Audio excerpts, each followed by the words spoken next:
What's up, everybody? It's your boy OG CornDawg with OG CornDawg live, very first live cast. You know what I mean? I don't know how this is gonna work. I've been trying to work out the bugs of my system here, but we can just go ahead and call this a test run.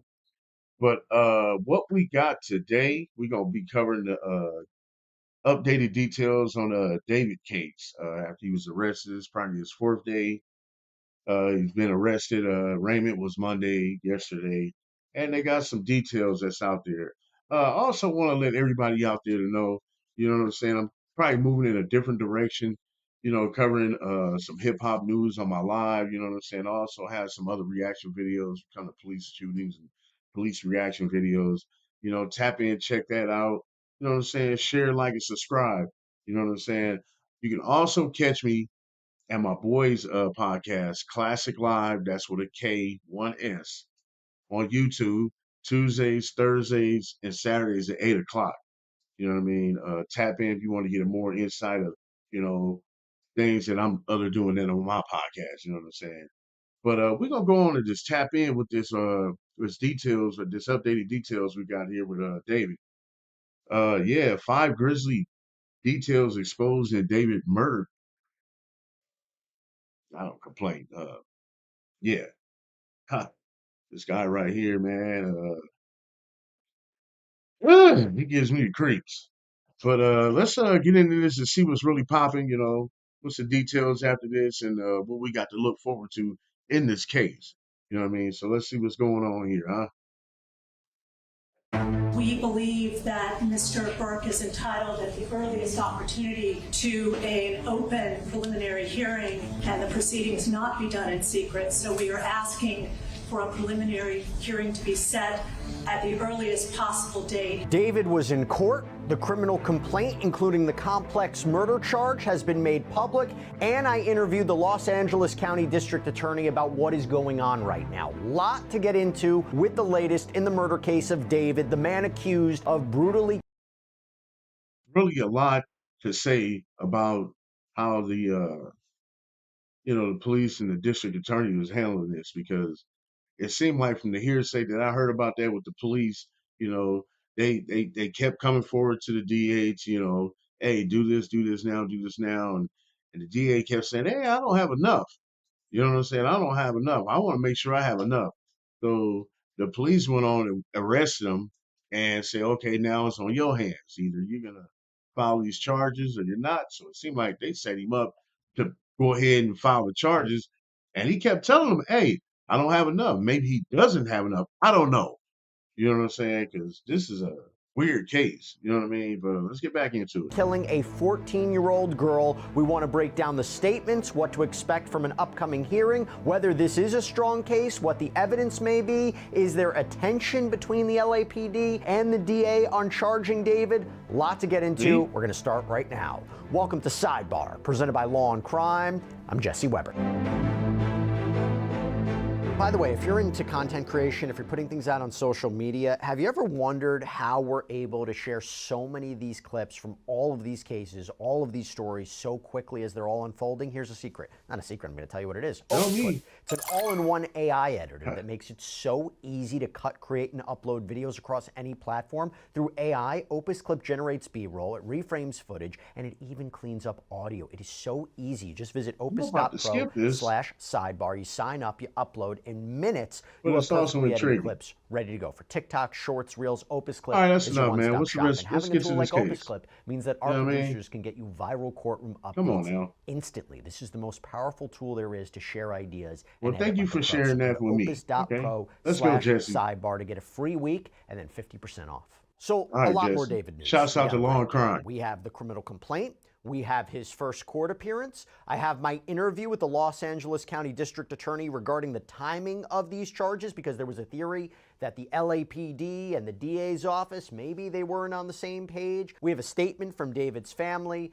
So much to get into. And I also want to bounce this off of my guests later on in the show to make sense of what may be happening behind the scenes, okay? Now, this piggybacks off of what we talked about yesterday when the 21-year-old singer, the romantic homicide singer, was officially charged by the LADA in connection with the death of 14-year-old I never really got into his music. When I heard of this case, that was the first time I ever heard of him. The romantic homicide artist is crazy, man. Like, I need to see what's going on with him. I did see a couple of clips where, like, I guess, like, whatever videos he had did, he must have really brought it to life. You know what I'm saying? You know, real life imitating art, or the other way around. You know what I mean? Yeah, that's that. It sounds like that from the beginning, from the little rumors I was hearing with it. But that's Celeste Rivas Hernandez, whose decomposed, dismembered body was found in the trunk of a Tesla reportedly registered to David back on September 8th, 2025. Now, to be clear, before I even thing get look into the beat up. criminal complaint, David is innocent until proven guilty, okay? These are Right, merely allegations, okay? They haven't been proven right. in a court of law. Just want to make that clear. Now, I'll tell you what, instead of going to the Allegedly. presser from yesterday that was held by the LADA, because we played all of that in our prior episode from yesterday, what we didn't have yesterday when we did that episode, but we have right now, is the official criminal complaint. It was filed, it has been Okay, released, we have our hands on it. So let me read to you. go. On or about April 23rd, 2025, in the county of Los Angeles, the crime of murder was committed by David Anthony Burke, who did unlawfully and with malice aforethought murder Celeste, a human being. So you're talking about a premeditation, you're talking about an intent to kill. It is further alleged that the murder of Celeste was intentional and was carried out by the defendant, David Anthony Burke, for financial gain. It is further alleged that Celeste was a witness to a crime and was intentionally killed because of that fact. It is further alleged that the murder of Celeste was committed by David Anthony Burke and that the defendant intentionally killed the victim by means of lying in wait. It is further alleged that in the commission and attempted commission of the above offense, David Anthony Burke personally used a deadly and dangerous weapon, sharp instrument. By the way, what you're seeing here are special circumstances allegations that could enhance the penalty. So you're talking life in prison, you're talking potential death penalty, even though there's a moratorium on executions in California. So originally, when you had a murder charge, it would be, 25 to life with the possibility of parole. If the jury sides or believes that these special circumstances Boy, if this man get convicted of that,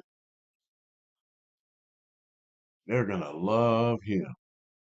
occurred beyond a reasonable doubt, then you're talking about that enhancement. You're talking about life in prison without the possibility of parole or, again, even the death penalty. And look, we knew that he was being investigated for murder. We didn't know these particular theories, right? The Off main ass theory here face. that was revealed by prosecutors was that Burke allegedly invited Celeste to his You're going. house, at which point he was Ugh. lying in Oh, wait to murder her, to kill her, because she was allegedly going to report or expose her alleged sexual relationship POS. with David in some way, that is a crime because she was a minor.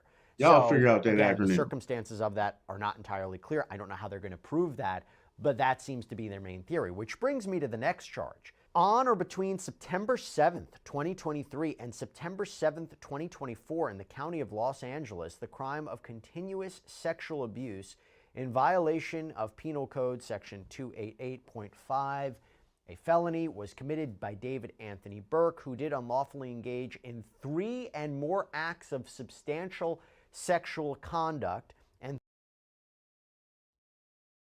How do they know that? How do they? There's got to be a witness to tell them that. 3 or more lewd and lascivious acts with Celeste, a child under the age of 14 years, while the defendant resided with and had recurring access to the child. So not just one alleged occasion, but multiple. Pattern here. Again, how they'll be able to prove that, maybe text, witness testimony, videos, I don't know, photographs. It will be interesting. On or about May 5th, 2025, in the county of Los Angeles, the crime of unlawful mutilation of human remains was committed by David Anthony Burke, who did willfully and unlawfully mutilate remains known to be human, specifically the remains of Celeste. Now, you're going to see this more from court in a Oh, minute, but wow. David's legal team went on the defensive, okay? They issued the following statement. The actual evidence in this case will show that David Burke did not murder Celeste Rivas Hernandez, and he was not the cause of her death. Such specific language there. Now, in a separate statement on Monday, a lawyer for Mr. Burke's family, Kent Schaefer, said The Burks are not surprised but are terribly disappointed that the district attorney chose to charge David. Nevertheless, they support and stand by him 100%. Patrick Steinfeld, a lawyer, apparently. First of all, the Los Angeles coroner's office was never to determine what the cause of death was. So if you don't have that, like that was a big issue right there between the Los Angeles police and the DA. You know what I mean? That's what they was at quarrels with, and it's right there in front of our face to see.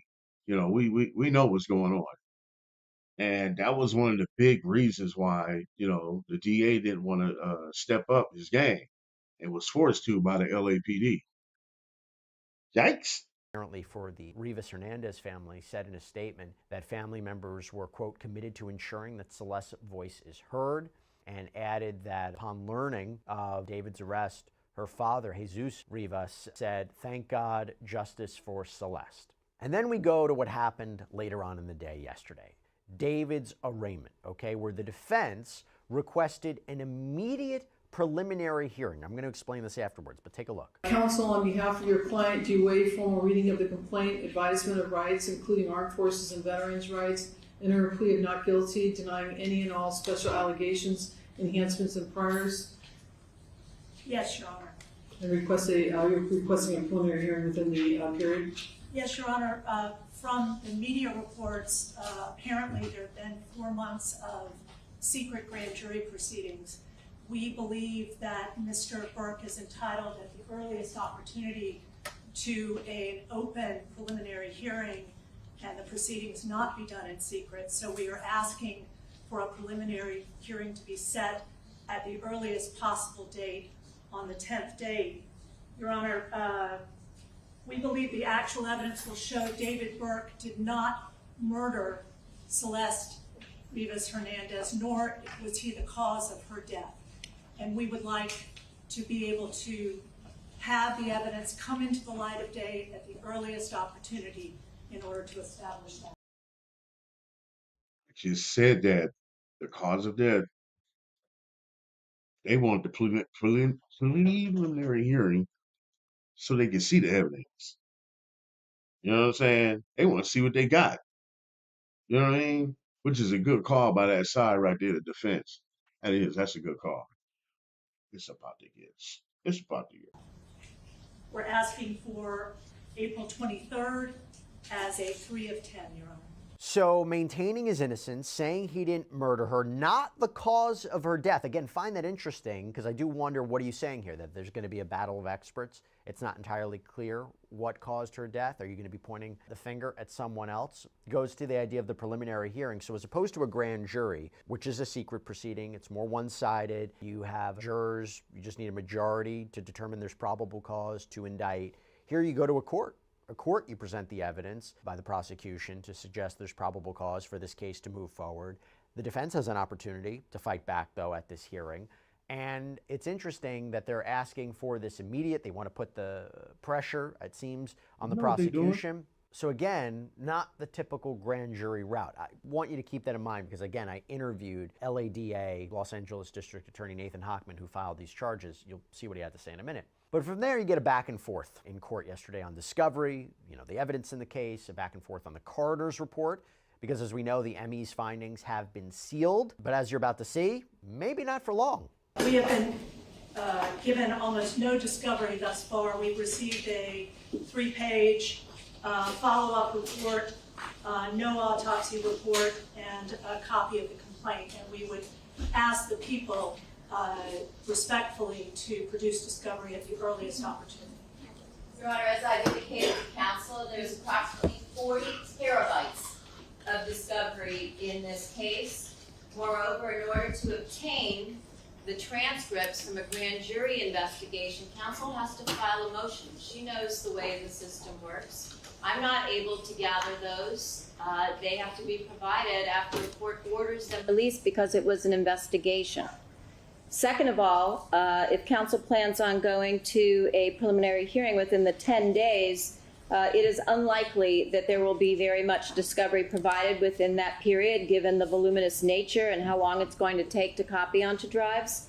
In addition to that, the coroner's report was sealed in this case in order to prevent it from hampering truthful testimony from witnesses that testified at the grand jury. So an order will also have to be obtained in order to get the coroner's department, which is now the medical examiner's department, to release those materials. They have witnesses of something of evidence. Uh-oh. It's surprising news given the district attorney's office held a press conference this morning where they discussed the cause of death, apparently under seal and not released by the coroner's office, as did the robbery homicide unit to the press. So we would again reiterate, we believe that Mr. Burke is entitled to discovery. We have served the people with notice. They have 15 days to produce discovery in this case. We would ask that they do that in conscientious earnestness and as quickly as possible. I asked the court to make an order today. We'll take a copy of the minute order ordering the Department of Medical Examiner to release their coroner's report in this case. Thank you. The court will order that the medical examiner release the report in this case. So it appears that that medical examiner report is going to be released. And when that autopsy report comes out, that will hopefully fill in a lot of the blanks in terms of cause of death, what authorities believed happened to Celeste, the potential use or the alleged use of this sharp instrument. And as Hochman indicated in his press conference yesterday, he said the coroner has come up with a conclusion. Speaking of the LADA, I spoke with him, Nathan Hochman, on my News Nation show, Jesse Weber Live, last night. And among other things, I asked him about why David wasn't charged on Friday when he was arrested, when apparently there were these grand jury proceedings that were underway, whether there was any tension between the LAPD and the DA.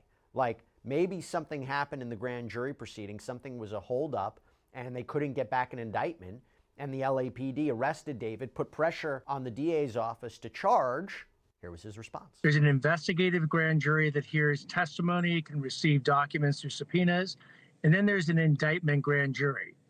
While we can't comment yet until the grand jury transcripts are unsealed by a court, I can't even confirm that a grand jury has occurred.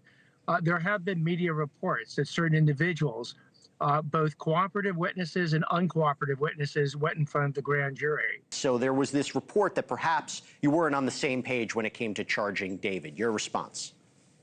That's completely unfounded. We have been on the same page working in lockstep with the LAPD robbery homicide since they picked up this case in September of 2025. And basically made the argument that preliminary hearings are common here, again, that they're lockstep, on the same page. But obviously I'm made of questions here. I really want to know where this is going to go. What are we reading behind the lines? What is the strength of the case? What is the strength of the evidence? I want to bring on friend of the show, friend of mine, trial attorney Rich Schoenstein. Rich, always good to see you. Thanks for taking the time.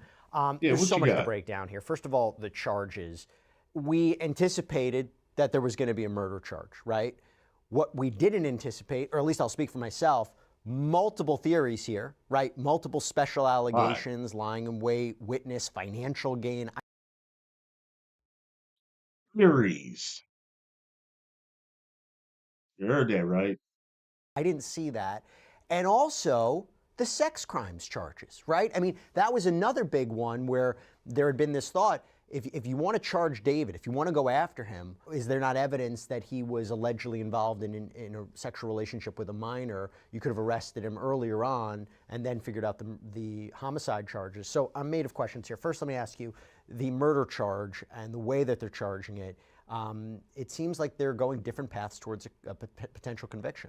Yeah, well, they have three different, you alluded to it, they have three different special circumstances. They have the theory that, lying in wait, under the theory that he, I guess, was waiting for her, that he did it for financial benefit, and that he did it because she was a witness to the crimes, which takes you back to the sex crime part of it. the key witness to those.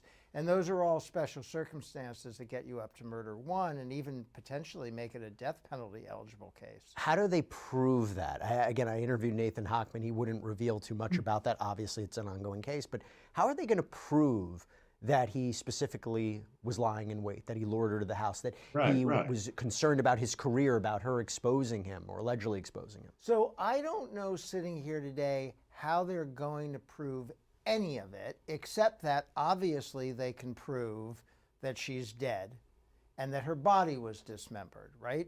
Those are the only things, and where the body was found. Those are the facts that we know. I imagine through witnesses they can establish her relationship with David, so can probably prove that. But how do they prove without witnesses that it was a sexual relationship? How do they prove without witnesses that he is the killer?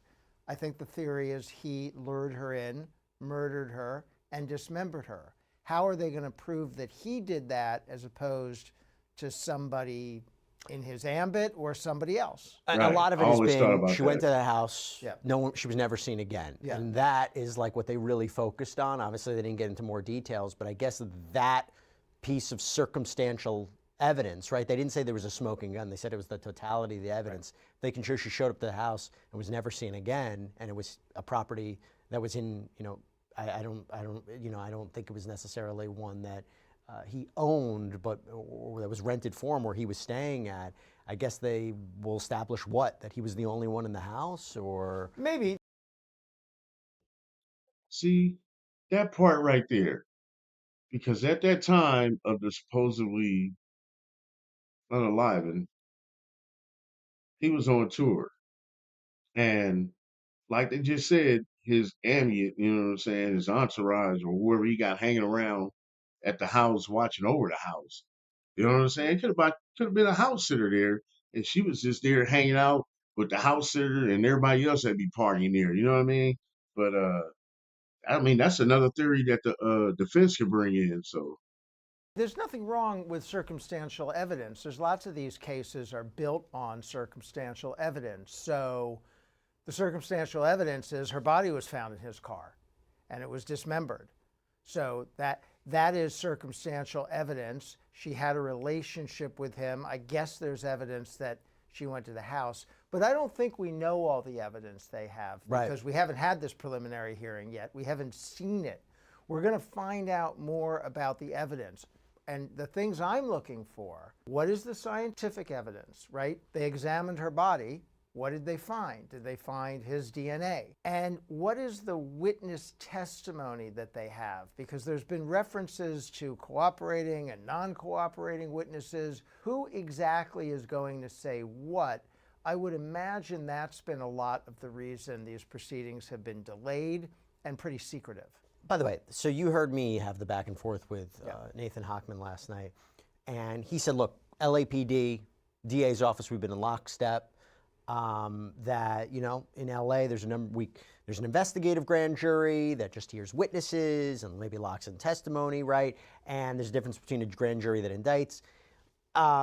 And there's still people who will look at this and say something's maybe not adding up, right? I mean, even Nathan Hochman said you have cooperating, non-cooperating witnesses. But I guess the question would be, does it make sense to you that he was arrested and then charged versus indicted through a grand jury, arrested, but now they have to go to a preliminary hearing in front of a judge, which I do wonder, is it easier to move forward in a case in a preliminary hearing versus a grand jury? I guess there's a bunch of questions there as we think about it. It could make sense to me. Again, there's so much here that we don't know about how they got to this point, and you have to choose the strategy if you're a prosecutor. In theory, it's easier to go to a grand jury because it's completely one-sided, and grand juries usually sign on to what the prosecutors want. That's just a fact of life. So you would think, in theory, it would be easier to go to the grand jury, but you have to be able to present your evidence, and I don't know if there were challenges to presenting the evidence. I don't know if there was a feeling at some point that we just have to move forward and get him arrested and get him off the street. We can't wait anymore to finish this grand jury process. That's the way I felt. We don't have all the witnesses yet. I don't know what the holdup was. So I'm not going to assess the strategy when I don't have complete information. Sometimes it proceeds this way, and they go to a preliminary hearing, and we will find out then more than we know now about what the evidence is.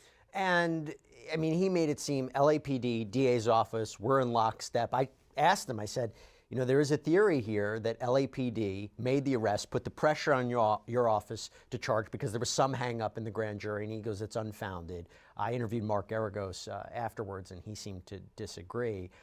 You know, one of the things I thought was interesting, and I mentioned this to Hochman last night, was like, when there was an arrest, your office came out and said, we are aware of the arrest, right? That doesn't necessarily, like, we're in this together, we knew about it. I don't know. I don't know. I mean, I have a little bit of suspicion there too. The best case would be that they are in lockstep, that they are working together, they are getting along. I suppose pretending to work together is second best. At least they're not actively being hostile with each other. But I don't know what the truth is. If there was a hang-up in the grand jury, what is it? This, if I'm reading between the lines and he says uncooperative witnesses, why would you need them? Why would you need them? Let's say even you had, isn't there maybe the digital evidence, the forensic evidence enough to establish these potential charges, the probable cause for these charges? Even if you had uncooperative witnesses, what role would they play? I would think that you had enough evidence to get an indictment in the grand jury. Now, I'm just going to wildly speculate here. Suppose non-cooperating witness means we put on a witness in front of the grand jury and they didn't say what we thought they were going to say. And it mucked up our whole presentation because now some witness pointed the finger at somebody else or surprised us or just didn't tell the story we thought they were going to tell. And so now we're left with this grand jury proceeding. We need to present more evidence. We need to hold the grand jury over. We're not totally sure we're going to get an indictment, so we're just going to do it this other way. This went into another question that I had with him. If the allegations are true, it may be hard for people to believe David allegedly did this all on his own. Singer. Right. He was on tour. Wasn't that one of the cases? That I'm sure that, yeah. It was trying to say he had came back for a couple of days and then flew back out. Oh, man, come on, bro. Who allegedly kills this 14-year-old girl, dismembers her, stuffs her into the trunk of his car in bags. It's a lot for one person to theoretically do, and yet he's the only one charged, which begs the question, are there cooperating witnesses? And you're going to make deals with somebody who potentially was involved in this? So, well, you ask a good question, and you said a lot of things about David, and the thing you didn't say is he's very young. Yeah, He's 21 years old. Yeah. So this 21-year-old kid, and I'm sorry, 21 is still a kid, right? Well, I will tell you, by the way, I get a lot of heat online. People say, don't call him a kid. He's a man. He is legally a man. He'll be tried as an adult, but in terms of decision-making, I think if you talk to medical people, they will tell you your brain is not fully formed until you're like 26 years old. But put that aside. It is hard to imagine him on his own concocting the plan, committing the murder, doing the dismembering, going out and getting body bags, putting them in the trunk of his car entirely on his own. That does seem to me implausible. It seems to me more likely that there was somebody else involved on one or more parts of that. And that could be what this investigation has been having to deal with. When I listened to the press conference, when I listened to Hochman last night, it seems to me they are not completely closing the door on charging somebody else. And if you're asking me what would change, whether or not that person decides to cooperate. If they decide to no longer cooperate, maybe they would be charged. I might be 100% wrong, but is that what's maybe going on? That sounds totally plausible. The idea in these kind of scenarios that you have people who are deciding if they want to be witnesses or defendants. And remember, if there are people who are involved, they don't want to testify adverse to him. If they're friends of his, they don't want to testify adverse to him. There's different kinds of help, right? There could be people who helped plan it. There could be people who helped do it. There could be what we call accessories after the fact. There could just be people who know about it or think they know about it. And so if you're a prosecutor, your pitch to a lot of those people is, do you want to be a witness or do you want to be a defendant? Yeah. And it depends. If they think that he is the one who is really responsible for this horrible, violent act, then they will make deals with others in order to pin the responsibility on him. What about this idea? I thought it was very interesting where the defense says that not only did David not murder Celeste Rivas Hernandez, he's not the cause of her death. That's very specific. It makes me wonder, is there a debate about how she died? Is there a debate about what caused her death? And they threw that out there. Talking, there might be a battle of medical experts to determine. I mean, we don't, again, at the time of this recording, we don't even have the autopsy report. We don't know the cause of death. But am I wrong in thinking that's maybe where they're going? And I don't think they have that. That is what either. I thought when I heard that language too. He is not the cause of her death. Are they going to say the death was accidental, but some people, one or more people, tried to get rid of the body? That or some type of accidental overdose or something like that, and he was out on tour. They called him. He said, "Do this." Those are accessories. You know what I'm saying? They part of that. If that's the theory, you know what I'm saying? But accidentally, and then but the fact is you dismembered and then tried to hide the fact of the crime by putting it in the trunk, which sounds fucking stupid when you really think about it. Or are they going to say somebody else did it and then one or more people try to get rid of the body? Are they going to say David, at the end of the day, they're going to say David didn't do it, had no connection, had no knowledge of it? But when you make a more limited statement like he was not the cause of the death, that leads you to suspect it's a more nuanced defense. Yeah, in court they indicate they didn't have the autopsy report. That's why the court said we're going to basically release it. So how can they make a statement like that unless he told them something? Yeah, well, right. So they would have to have information about how it was she did die, which means he is involved at some level.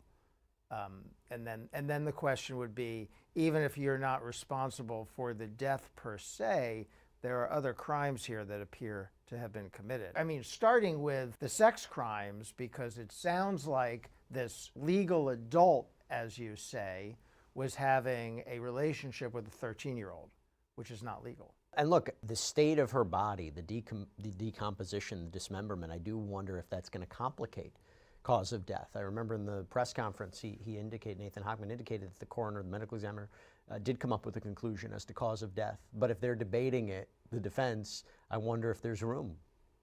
Yeah.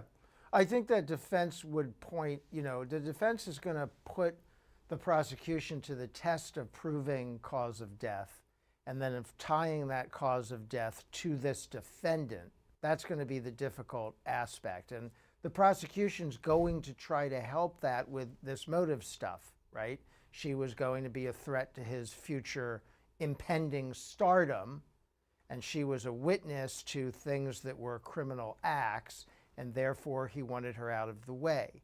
That's why they're going to lean into motive in the prosecution of this case. You don't even have to prove motive generally to get a murder conviction, but it helps. Let's just take a step back. We talk so much about this preliminary hearing. Some people might be like, well, what are you talking about? What is a preliminary hearing? So if you can explain what a preliminary hearing is and why the defense would want it immediately. Like they want a preliminary hearing as soon as possible. Yeah, the defense, so that is a key strategy decision that defendants always have to make. Sometimes they waive a preliminary hearing because they don't want the evidence presented publicly, and they know what the evidence is and they don't want to see it right away. Sometimes they insist on a preliminary hearing. It is an in-court presentation of the evidence of the probable cause for these charges. It's not a full trial on the merits, but it's a presentation by the prosecution of the evidence they have. And if your strategy includes a possible argument that they didn't even have enough evidence to charge this, then you want to have the preliminary hearing right away and put the prosecution to the test. Show us what you have. And if you suspect that your prosecutors don't really have their heart in this prosecution, that the police are pushing them, which is one of the theories we went over, then you maybe that makes you want to put him to the test. Make him go to court. Make him put this evidence on. We want to know exactly what they have, exactly what they're saying, and we want to be able to Said challenge that. it right now. How much of I the said that. evidence from the prosecution is usually presented in a preliminary hearing versus a trial down the road? A lot of it. I mean, there's not much reason. And cases develop and investigations develop. But, investigations develop. There's not, I mean, for example, if you had scientific evidence, which you should have by the time you get to a preliminary hearing, there'd be no reason not to present that. If you have basic evidence about their relationship and your theory of the case, you would present that. And would we know who potential cooperating witnesses are? Maybe. Maybe. And right, because that's another issue as to how quiet they're trying to keep that. They got to disclose it to him at some point. So yeah. Learn. Okay, look, this is a very big development. There's things that are rapidly happening almost every day now. At the time of this recording, we're still waiting for the autopsy report to be released. And I asked Nathan Hockman about this last night, but I imagine that's going to fill in a lot of pieces of this puzzle. I mean, if he's talking about a sharp instrument, if they're talking about what the cause of death is, that autopsy report is going to say a lot. What would you be looking out for there? Yeah, well, I want to see what it says is the cause of death, and is it conclusive? And does that support the theory of the case that this 21-year-old committed this crime, committed the murder, right? Well, we'll get to the other stuff, and then you have to figure out how are they proving he committed the dismemberment. That's a separate issue. But people want to know what the cause of death was and how certain they are on it. As you know, sometimes autopsy reports aren't certain, and that's a problem in this kind of prosecution. Look, I think it's going to be really, really interesting to explore this and see where it goes. Because again, it's 7 months that people have been waiting for some sort of answer. And to be clear, David is innocent until proven guilty. His attorneys are saying that he didn't do this. So we will see what happens. We will see what happens when the preliminary hearing happens. Rich Schoenstein, thanks for taking the time. Appreciate it. Always glad to come in. Good to see you. All right. And that's all we have for you right now here on Sidebar. Everybody, thank you so much for joining us. And as always, please subscribe on YouTube, Apple Podcasts, Spotify, wherever you should get your podcasts. You can also check us out on NBC's Peacock as well. So, shouts out to Jesse. I thought it was going to be a little bit more details on that. But yeah, there is some facts in there though. Like I was saying, the quarrel between the LAPD and the DA, and if the coroner, you see that the coroner, they said they had it sealed. You know what I'm saying? So they don't know. Well, I don't think they really know what the cause of death is because she was dismembered. You know what I'm saying? So, and the body was there for months. You know what I mean? It was decomposed. People smelled it was decomposed. So probably not much evidence here when it comes to that. The fact that the defense came along and said, "Yeah, we want that preliminary hearing right away. We want that. 15 days, we need it." That's because they want to see what the show of hands is. They want to see what they got. You know what I mean? See if that's gonna be good enough. You know what I mean? But oh man, this is all like real scumbaggy. You know what I'm saying? So the outcome of this is gonna be very interesting. Um, hey, my first live, I don't even know how it did when it comes to the sentence and all that, but I'll figure it out. If not, I'll erase it. Don't matter. Come back with some more. You know what I'm saying? But this is your boy OG CornDawg. Welcome to my first OG CornDawg live. Tonight I will be posting up with my boy Classic Live with a K1S. You know what I'm saying? YouTube. You know what I'm saying? It's Tuesdays, Thursdays, and Saturdays at 8 p.m. So anybody out there watching, tap in. You know what I mean?